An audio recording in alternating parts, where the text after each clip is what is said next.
Je voudrais mettre un point, juste vous illustrer un petit peu le côté un peu ubuesque de cette situation. Proposer une résolution comme celle-ci pour aller ensuite à Paris quémander une modification électorale, c'est déjà préjugé, hein, préjugé du résultat électoral dans les 10. Comme si finalement les électeurs ne se sont déjà pas encore exprimés, qu'on sait déjà qui va gagner et qui va perdre, et que les calculs sont bouleversés, et qu'il faut donc absolument aller à Paris, au mépris du droit des électeurs d'ailleurs et des aspirations politiques locales. Hein. On ne sait pas d'ailleurs qu'est-ce qui va se passer, mais enfin bon, on préjuge déjà que sur ces 10 communes concernées, eh bien, il y a, c'est déjà une piètre vision de la démocratie locale.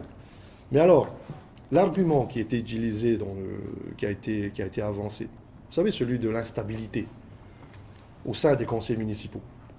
J'avais été sensible à cet argument-là, à titre personnel, jusqu'à ce que nous analysions en profondeur la réalité et surtout dans les faits, qu'est-ce qui se passe. La crainte, c'est que le maire actuel, on va dire, de la commune composée, puisse être le maire d'une commune composée avec des communes associées qui sont, elles, dirigées par des maires de couleurs différentes. Et l'argument utilisé, c'est de dire « Ah oui, mais ça, c'est l'instabilité au sein des conseils municipaux. » Oui, mais savez-vous que déjà depuis 2008, il y a une instabilité déjà consommée dans une commune de la côte ouest, à cause d'une prison d'ailleurs, à cause d'une prison. Or, cette commune-là, dans les faits, elle a redressé ses comptes avec une mention très bien par la Chambre territoriale des comptes. Et en allant même plus loin, celui-là même qui était à l'origine de l'instabilité, non, en plus qu'il était député, le 17 mai dernier, je vous passe les commentaires, lui avait intérêt à ce que cette loi-là passe telle qu'elle. Vous savez de qui je parle? Celui-là même, là, le maire de Papayari aujourd'hui, il a intérêt à ce que la disposition, elle se maintienne comme celle-là. Parce que lui, du coup, il perpétuera son instabilité si tant est que la mairesse actuelle soit réélue. Alors, on se demande quand même, à un moment donné, à l'intérieur, où est la cohérence, parce que finalement, c'est quand même jamais qu'un député, Tahoera Huilatira, qui parmi les deux autres, n'a pas finalement levé le petit doigt au dernier moment lorsque ce texte-là est passé. Je rappelle qu'il n'est pas passé comme ça par hasard. Il y a eu un premier vote, il y a eu une navette en CMP, échec de la CMP, c'est retourné en deuxième lecture à l'Assemblée, et le vote encore a eu lieu. Il faut quand même avoir voulu rater, ce que j'essaie d'expliquer, rater cette occasion-là de s'exprimer au nom de la Polynésie, si tant est que l'argument à l'époque était compris. Il n'est pas libre. Et pourtant, il avait dit qu'à l'occasion, il aurait fait appel à M. Kakis pour l'aider. Ah ouais, Ça va marcher. c'est comment ça marche. Hein. Qu'est-ce que vous pensez du soutien à apporter à Tia Polynesia à ce projet de résolution? Visiblement, ils sont d'accord. C'est logique. La commune de Tara, Urubura, C'est logique.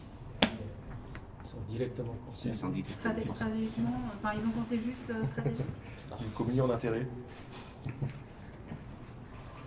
Si stratégiquement, ça vous était favorable, est-ce que vous auriez soutenu ce projet de résolution? Nous, on est des démocrates. Nous. On respecte la loi.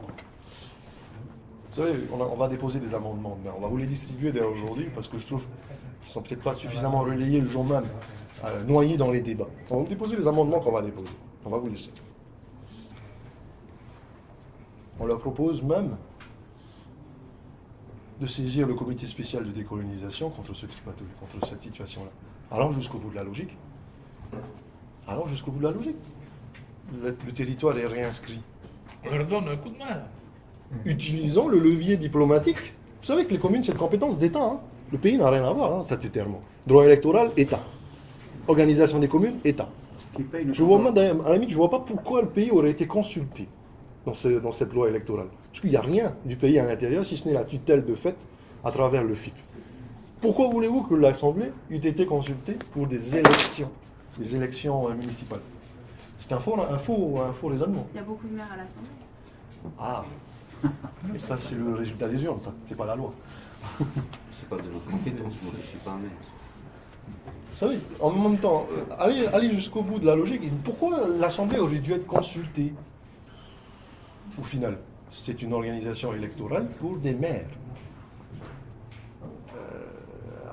À un moment donné, le droit électoral, c'est compétence d'État. Les organisations des communes, Consulter les députés et les sénateurs. bah, ils auraient dû être là-bas. On n'a pas besoin d'être consultés.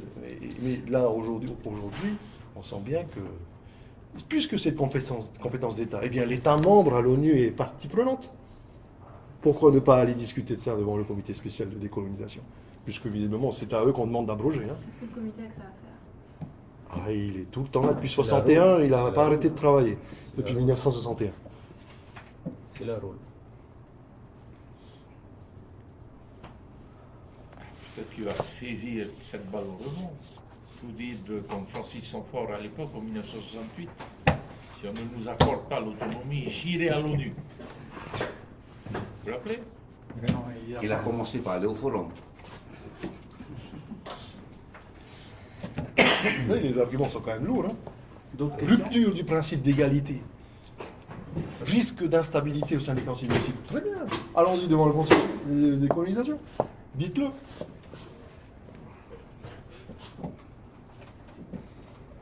Pas d'autres questions? C'est suffisamment clair? En tous les cas, merci d'être venu. Oui, les amendements, hein, lisez-les bien. Hein, ils sont...